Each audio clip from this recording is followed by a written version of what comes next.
le prophète il nous dit qu'un des plus grands bienfaits de ce bas monde, c'est d'avoir une femme pieuse. Parce que le mariage, c'est plus ce que j'ai dit et ce que je répète, c'est plus qu'uniquement l'aspect de la sexualité, c'est plus que ça. C'est un soutien, un appui face aux difficultés, un appui psychologique, un appui humain, un appui matériel, affectif face aux difficultés de la vie. Et c'est ce qui nous permet aussi de nous remettre en question. Quand tu vas te marier avec une fille, tu vas voir peut-être la manière dont elle pratique sa religion, la manière dont elle fait la prière, et tu vas te remettre en question. Tu vas dire, mon épouse, subhanallah, quand elle fait le dhuhr, elle met 10 minutes, 12 minutes, elle s'applique, elle fait bien ses invocations. Moi, par exemple, je ne fais pas ça. Ça se permet de te corriger. C'est pour ça que le mariage, on est deux, mais en vérité, ça nous aide à être meilleurs avec Allah subhanahu wa ta'ala. Je finis juste avec une petite anecdote, pour vous montrer que ça vous aide à voir les choses différemment. Pour peu que vous ayez du recul et de la lucidité. Je suis marié avec une sœur convertie. Comme vous le savez, nous les Maghrébins, dans la nourriture, l'alimentation, on mange beaucoup. Mais on ne s'en rend pas forcément compte. Et la première fois que je suis parti chez mon épouse, j'étais invité à un repas, il y avait donc ma belle-mère, ils ont servi un plat avec un poulet et des pâtes. Et quand sa mère s'est levée, elle a quitté la pièce, je lui ai dit, ce plat de pâtes là, ce plat de pâtes, il est que pour moi ou pour nous quatre? On était 4 personnes. Elle a dit, non, ça c'est pour nous 4. J'ai dit, wow.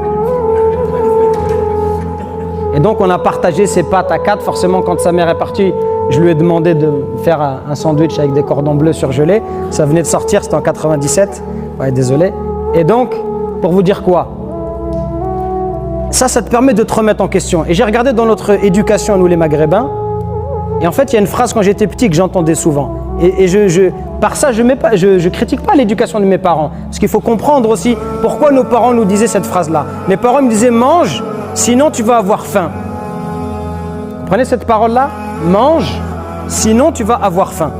Normalement, si tu vas avoir faim, quand tu as faim, tu vas manger. Il n'y a pas besoin de manger en amont.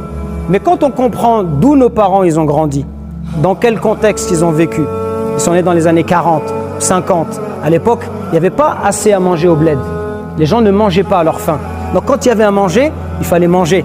Parce que tu n'étais pas sûr de pouvoir trouver demain un repas. Donc la manière que nos parents ils avaient, et quand ils sont arrivés en France dans les années 50, 60, il y avait de l'abondance, il y avait beaucoup à manger. Mais eux, ils avaient gardé cet état d'esprit où peut-être demain il n'y aura pas. Alors il faut, si tu peux manger, vas-y, mange. Parce que demain peut-être il n'y aura pas. Ils mangeaient de la viande peut-être qu'une fois par an, etc. Donc nous on a grandi avec cet état d'esprit-là, sans nous en rendre compte. Et sans nous en rendre compte, nos assiettes, on mange beaucoup. Et le fait de te marier par exemple, pour moi, alors je ne vous dis pas que j'ai réussi, mais en tout cas j'en suis conscient, de se dire que on ne doit pas manger autant. Et dans l'islam,